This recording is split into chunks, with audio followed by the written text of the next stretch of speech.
Today magluto tayo ng recipe ng tatay ko. Ano siya, yung embutido or meatloaf. Yan, may giniling tayo dyan. Kumuha tayo ng 2 packs na giniling. Then, liver spread, liver spread. Yan, at saka yung ating cheese, grate lang natin.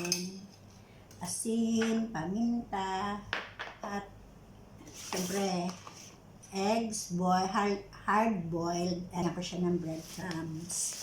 And sweet pickle relish. Yan, nagito sauce. Yan, pantimpla natin. At siyempre, yung ating Vienna sausage. Yan, yan ang ating Vienna sausage. Onion, garlic, and bell pepper. So, i-prepare muna natin siyang lahat. Then, i-mix and then balutin natin.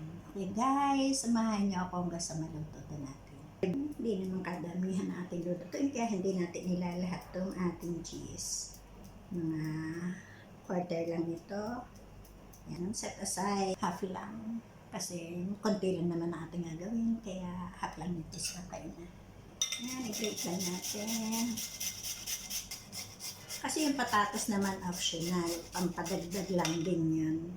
Lalo pag maraming kakain. Basta yun kung gusto nyo lagyan ng patatas, 2 grooves lang na garlic. So, i-grate na lang din natin siya. Lagyan na lang din natin dito kasi i-mix din lang naman natin siya. Hinap na yan, malasa na yan. Kasi sobrang laki ng onion. I-chop lang natin yung pino. Tatay ko kasi is a good chef. Though hindi naman siya professional na chef. Pero ang galing niya magluto. Sa kanya kami natuto. Then guys, i-mix na natin ang ating mga ingredients. Yan, sa malaking bowl. Pagsamasamahin lang natin yung ating mga ingredients. Yan. Marami rin. Lagyan muna natin siya ng asin. Yan, asin. Kasi yan ang ating pampalasa. Asin. Ating black pepper. Yan. Ating carrots. Yan, hindi ko siya dinamihan. Ang ating garlic. Yan, onion.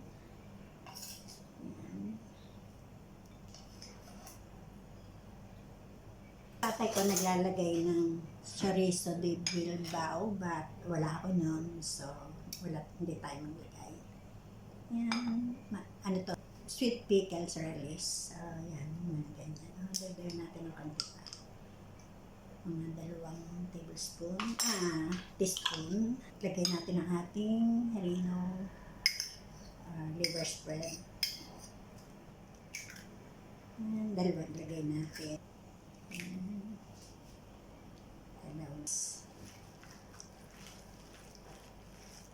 Yan, lagyan natin ng breadcrumbs. Dapat ang lalagay yung harina, pang-combine, at ginamit natin breadcrumbs. Hindi rin ako naglagay ng pasas o raisin. Kasi guys, yung recipe na to from tatay ko, kaya lang, may mga hindi rin ako sinama. And guys, lalagay natin ang ating cheese. Yan, ating cheese. Okay na siya. Lagyan natin ng tomato sauce para may kulay siya. Yan. Hindi naman madami. Tama lang yan. Kasi baka umasin. Yan, okay na siya guys. Balutin na lang natin siya. But bago ko siya balutin, kuha muna ako ng konti, prito ko para tikman ko kung okay na yung lasa niya. And guys, nagprito tayo ng konti para tikman natin. Okay na yung lasa niya. Ang gawin na lang natin ay i-prepare natin yung peelings. Yung sa gitna niya. Na hard-boiled egg, balatan lang natin and then slice lang natin.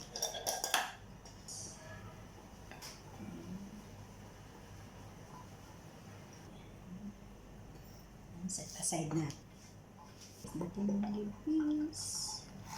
Bango. Yan guys, set aside natin. Yan, hati-hati po yung sausage. So, filling natin. Vienna sausage, bell pepper, and yung ating hard-boiled egg. Wala tayong dahon ng saging, kaya gamitin natin itong foil.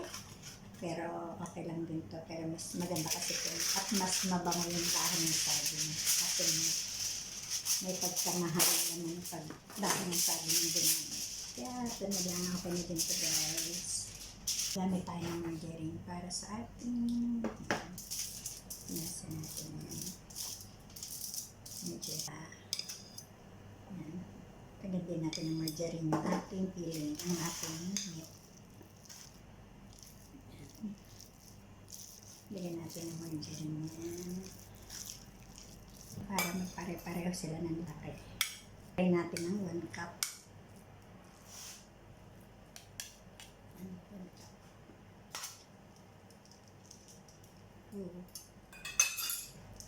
Laki. Lagyan natin ng ating fillings. Tapos yung ating eggs. May mababait. Yan. Ito yung ating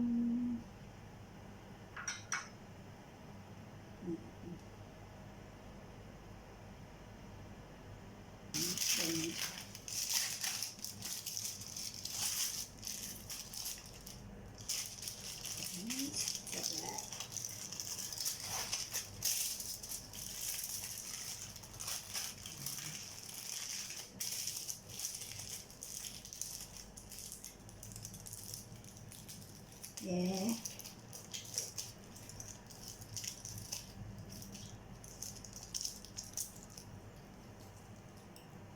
May isa na tayo. Chuk. Ganda yun guys. Chuk. Yan. Sa ating patikistinan. Yan. Kap. Pare-pare-pareho. Kasi kung dahon, kahit naman yung dahon ng saging, nilalagyan din ng margarine. Nakadagdag din sa ito ng lasa at saka ng amoy niya. 1, 2, 3 yung eggs. Yan. Ang ating bell pepper.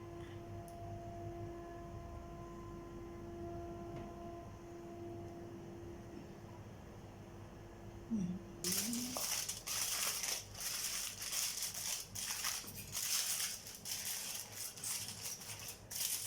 Nakapantay.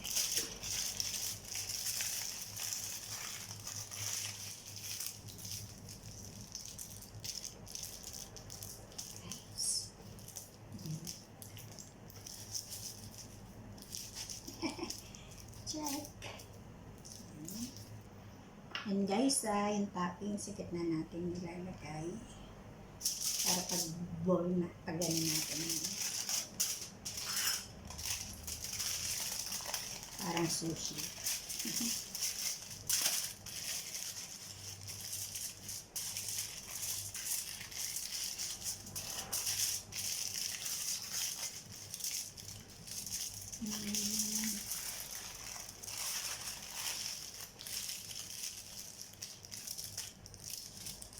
Yep.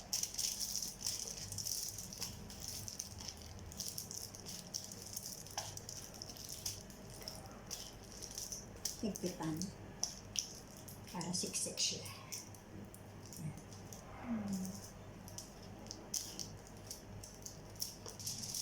Hindi ako dati marunong magluto. But nang nag-abroad ako, every time na namimiss ko yung pagkain ng Pilipinas, tumatawag ako sa tatay ko. And then, humihingi ako ng recipe. Kaya yan, may notebook ako ng puro recipe ng tatay ko. Recipe ng tatay ko, sinusulat ko dyan. And then,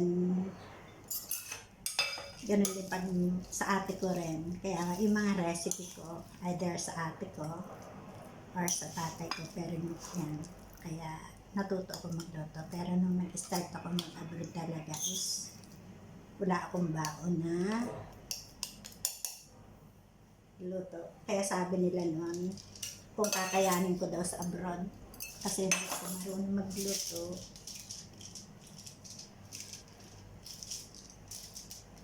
Pero dahil sa yun nga ang trabaho, nagkaroon ako ng interest magluto. Saka ang tatay ko kasi pag nagluto siya, nasa paligid niya kami. Kami yung mga tagahiwa ng bawang, sibuyas. Kaya natuto rin kami magluto magkakapatid. Kaya lahat kami marunong magluto sa ngayon. Yan. Saka syempre nagkaroon na din ng interest ng pagluluto. Kaya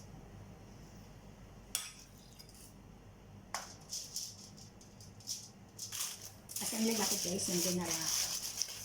Kasi pang sarili lang yan. Siguro. Yan.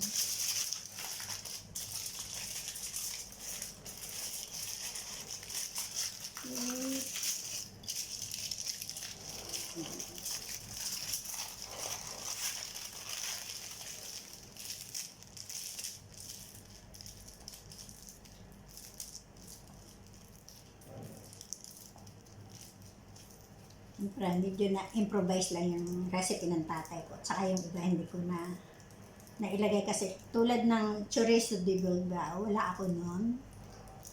Hindi ko. And then, yun, wala ako noon. Tsaka siya kasi gumagamit siya ng dahon ng saging, then tinatali-talian niya yun. Wala din ako noon. Kaya ito na lang, pwede tayo. Guys, ilan tayo niyan? 2, 4, 5. Yan, kalima lang tayo. Guys, steam na natin sa ating lagay lang natin itong ating embutido sa ating kumukulong tubig na 1 hour. Yan. Yan, guys. Itong gamitin ko para hindi sumingaw. Yan. Yan, guys. Naka 1 hour na itong ating ni-steam na embutido. Kaya i-turn up na natin to. And hintayin lang natin lumamig bago natin siya huwain. Napalamig na natin ang ating embutido. Oh, mainit pa pala. Yan. Yan. Oh. Diba? Pare-pareho ang laki niya. Ang tataba. Kasi gusto ko sa embutido yung ganyan matataba. Kasi pagpayat, parang may isang hiling. Try natin guys yung isa. Tingnan natin yung isa. Guys, ito na po siya.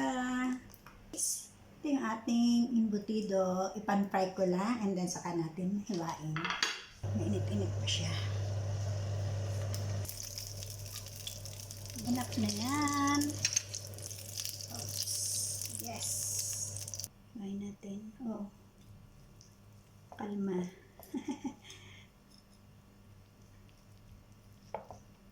Wow. May pesta. Oops. Nasisira siya kasi mainit pa.